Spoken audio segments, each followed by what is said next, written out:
My name is Jack. I am 19 years old. I just got married. I did not plan to get married so young, but my parents thought it was the right time. They found a girl for me. Her name is Liz. She is 18 years old. She is kind and simple. I only saw her once before the wedding. She said nothing, just kept her head down. The wedding was fast. There were many people, lights, food, and music. Liz and I sat next to each other. We didn't talk. Everything felt strange. After the wedding, we went to a small hotel room. That night was our first night together. I was nervous. I sat on the bed and waited. Liz entered the room slowly. She wore a red dress. Her eyes were full of tears. She didn't look at me. She sat down in the corner and started crying. I didn't know what to do. I asked her softly, "Are you okay?" She said, "No. I did not want this marriage. My parents forced me. I wanted to study and become a doctor." I said nothing for a few seconds. Then I said, "It's okay. You don't have to be afraid. I won't hurt you. I want you to be free. We can just be friends." She looked at me with surprise. Then she said, "Really?" I nodded. "Yes. You can trust me." She cried more, but now her tears were softer. That night, we did not sleep much. We talked. We talked about life, dreams, fears, and the future. We started to understand each other. After that, we lived together like friends. I never forced her to do anything. She cooked sometimes, and I cleaned. We shared stories and laughed.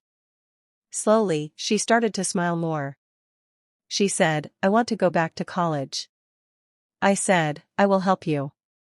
We talked to her parents. I helped her fill out forms. She studied hard and passed the test. She got into a medical college. She was very happy. She hugged me and said, "Thank you, Jack. You are a good man." I smiled. "You are a strong girl." She started going to college. I stayed home and wrote short stories. I always liked writing. Liz read my stories and gave me ideas. She was smart. She said, "You can be a great writer one day." "One day," she said, "maybe one day I will love you." I said, "That's enough for me." Slowly, our friendship turned into love. We started spending more time together. We went on walks, watched movies, and made jokes. Life was simple but happy. Then one day, something bad happened. Liz fainted in class. Her teacher called me. I took her to the hospital. The doctor said she had a heart problem. She needed surgery. We were scared. The surgery was expensive. I didn't have much money. I sold my motorbike, my books, and even my laptop. Our parents helped too. After some weeks, we had enough money for the surgery. On the day of the surgery, I waited outside the operation room for many hours. I prayed. I cried. I wanted her to live. After 6 hours, the doctor came and said, "She is safe." I was so happy. I thanked God and the doctor. Liz stayed in the hospital for 1 week. I stayed with her. I gave her food, medicine, and helped her walk. She called me Nurse Jack. After she got better, we went home. Life became sweet again. We laughed more. We cared more. We understood that life is short. We must love while we can. She said, "You saved my life." I said, "No. You gave my life meaning." Liz continued her studies. I wrote more stories. One day, I sent a story to a small online magazine. They liked it and published it. Liz was proud. She said, "I told you, you are a writer."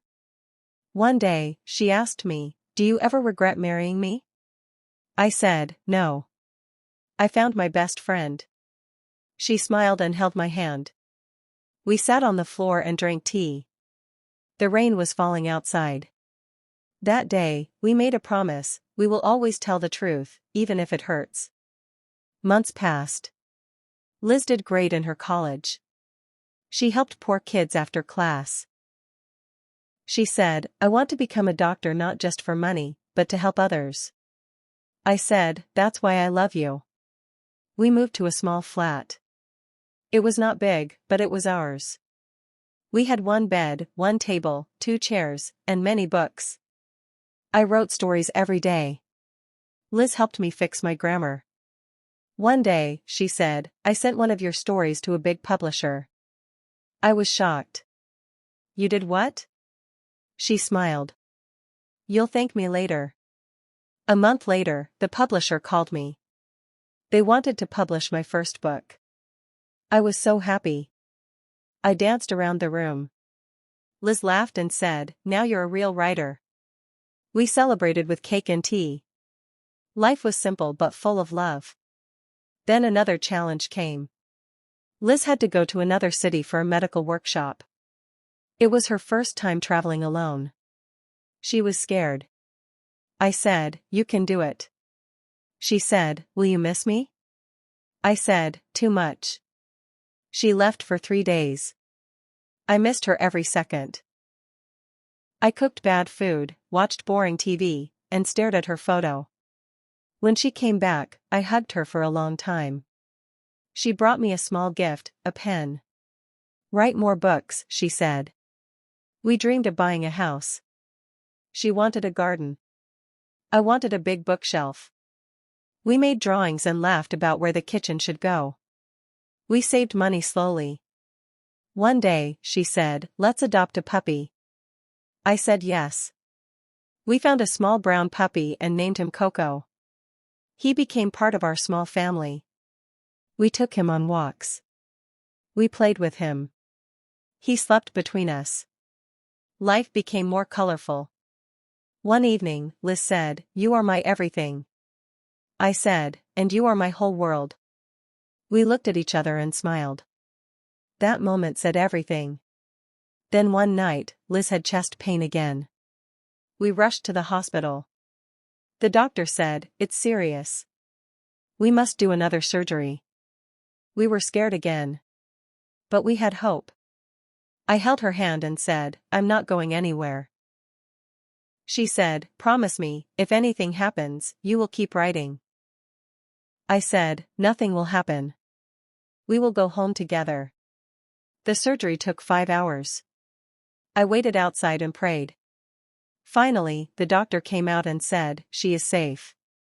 Again, I cried with joy. After 2 weeks, Liz came home. She was weak but smiling.